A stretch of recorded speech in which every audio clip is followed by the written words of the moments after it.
semangat yang sangat tinggi dari kelompok KLB ilegal ini, tapi dalam semangat berhalusinasi.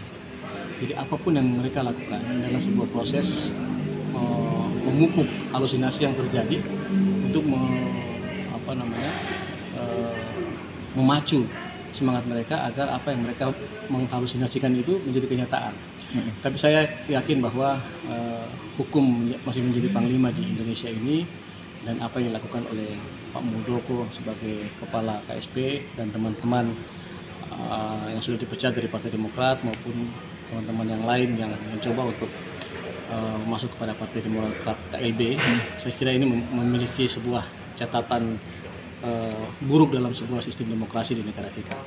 Oleh karena itu, keyakinan saya, keyakinan hukum saya menyatakan bahwa pasti akan ditolak oleh Kemenkumham apa yang sudah menjadi mereka masukan kepada Kemenkumham.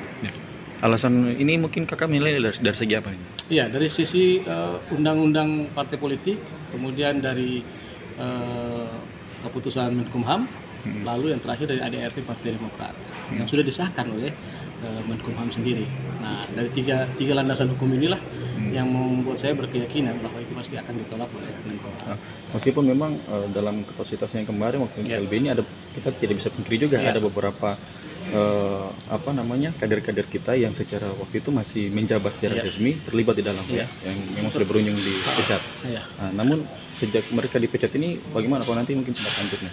Ya, Demokrat di bawah pimpinan Mas AHY sekarang ini dengan muda adalah kekuatan, ini memacu kita untuk kemudian bersikap lebih terukur, lebih mendapatkan sebuah kepastian yang betul-betul matang begitu, dan bersikap tegas. Karena kalau tidak lagi kita melakukan ini, maka proses regenerasi ini akan menjadi sebuah hal yang hanya simbolis. Tapi kalau dengan kita melakukan sebuah semangat yang sama dan kekuatan yang sangat luar biasa ini, tegas dalam bertindak, tetapi dalam suasana yang sangat terukur, maka ini akan menjadi sebuah motivasi yang baru bagi anak-anak muda yang ingin bersama-sama memajukan politik di Indonesia ini menjadi semangat. Jadi ini contoh yang baik yang diberikan oleh Mas AHY. Apakah mungkin ada pesan-pesan kepada seluruh kader-kader Demokrat yang hari ini masih setia tegak lurus di bawah kepemimpinan AHY seperti apa? Saya kira semua kader sampai hari ini mereka bersepakat bahwa tidak boleh mencederai demokrasi, sehingga kita semua seluruh Indonesia memasang suatu semangat bersama selamatkan demokrasi.